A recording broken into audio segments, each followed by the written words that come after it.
What challenges do you think are going to lay ahead for crew chief? How is this going to go? You got no notebook, no nothing. Well, I reached out to some of the best in the business this week and tried to pick their brain a little bit about this very situation. And I talked to Alan Gustafson, crew chief for Chase Elliott, and he said, Larry, we can't lose sight, even though it has this brand new grippy asphalt, even though it has all this banking in the corner, it's still a 1.5 mile racetrack. He still believes when you get into a run, especially if you're in traffic, you're going to encounter handling issues. You're going to have to work on that throughout this 500-mile race on Sunday. He said the other thing that all of us are faced with, and we go down this road anytime we go to a high-grip, high-speed racetrack, is how much downforce do I stack into it for handling? How much do I trim it out for straightaway speed? And a lot of things that they unload with, they're locked in. You can't change it once you get to the racetrack. Yeah, absolutely. And as far as a driver goes, you know, you think about that first practice. And what we've seen, that only 3 cars have really, Cup cars have been on the track for practice. And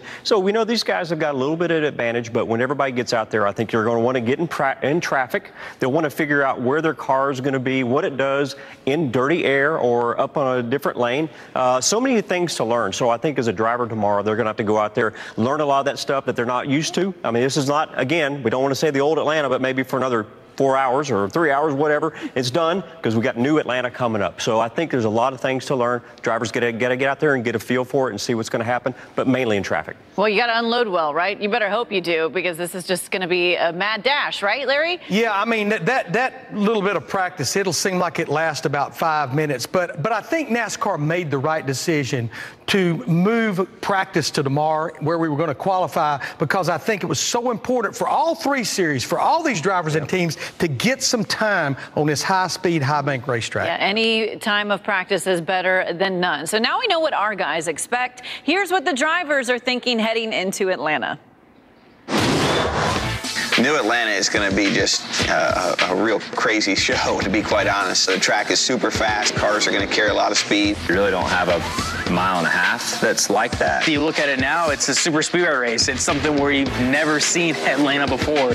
I don't know what to expect, and I think that's also a good thing. I think it's going to be a totally different Atlanta than we're used to. Very high banked and somewhat narrow. Can the track widen out enough to where you can race multiple lanes to get runs on the car? Almost looks like the hardest cornering part of it is the front straightaway. It's going to be a learning curve and trying to figure out what you need out of your race car. Taking that Daytona philosophy, applying that to Atlanta, I think that's going to be what's going to be successful. It's a 1.5 miles and we're wide open. It's going to be pretty wild. Just don't think of it as the old Atlanta. It's a whole nother animal at this point.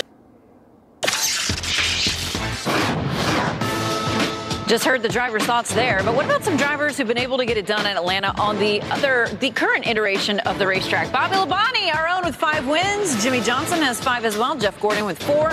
Kurt Busch with 4 as well. Actually, 6 total, Bobby, for you. You see that footnote there of total career Atlanta wins. Okay, so that was the former version of this track. Now it's going to be brand new. Construction, of course, took place out at this racetrack for months to get this thing ready with a complete reconfiguration of the track. So that's kind of how it's going to look now as we approach this weekend. So we say new track, but what was the old Atlanta like, you think, Larry? Yeah, I mean, Caitlin, the surface was very abrasive. The last time it was repaved was 1997, 25 years old. I actually had a pretty decent head of hair the last time that it was repaved. But it became a challenge for the teams. The tire wear was way up. The give up was way up. But in my book, we were kind of flirting on borrowed time, because when it would rain there, it would kind of just start weeping water well after it would quit raining. And then you go back to Daytona 2010, when the pothole developed, we didn't want to get into a situation like that. Yeah, it does rain a lot there, for sure.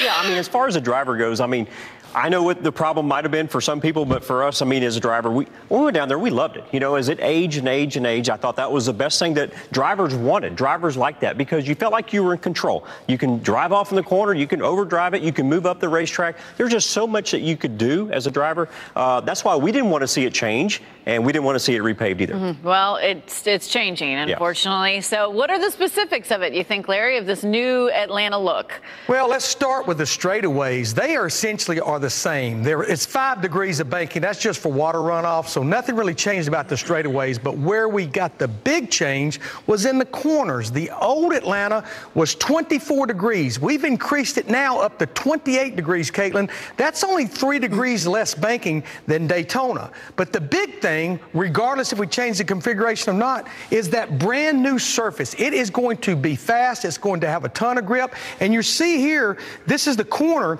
It actually narrowed up by about 15 feet. Now, it's still about 12 feet wider than Daytona, but we went from 55 feet to 40 feet wide in the corners. So a lot of changes. Bobby, how does this affect how drivers will be approaching this new racetrack? Because it's completely different. Yeah, I feel like I need to scroll because it's a lot. I mean, there's a lot of changes. You know, what most of these drivers remembered or knew about Atlanta, you know, basically throw it out the window. We really don't know what to expect. You know, I think the approach going into it is really kind of like just open-minded. You really just have to think about it like, okay, how can I compare this to another track I've ever been to at some point in time?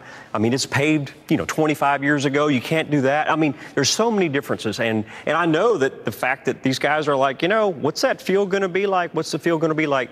I don't think anybody is going to know anything until they really set foot on that racetrack tomorrow. Oh, by the way, there's one other thing that we've never had at Atlanta. We have a double line. Oh, it's going to yes. be treated Everyone's exactly like the double yellow line at Daytona and Talladega. This is a double line, and the rule is simple. Don't go below the double line or you will be penalized just like you would at a super speedway. All kinds of variables to manage. Here is the schedule for tomorrow, the updated one due to inclement weather, all on FS1 tomorrow. 10:30 to 2 is practice for all 3 series. Trucks race day starts at 2 o'clock, followed by the Camping World Truck Series race. Then it's the Xfinity Series turn, 4:30 race day, followed by the race. You don't want to miss it. Coming up on Race Hub.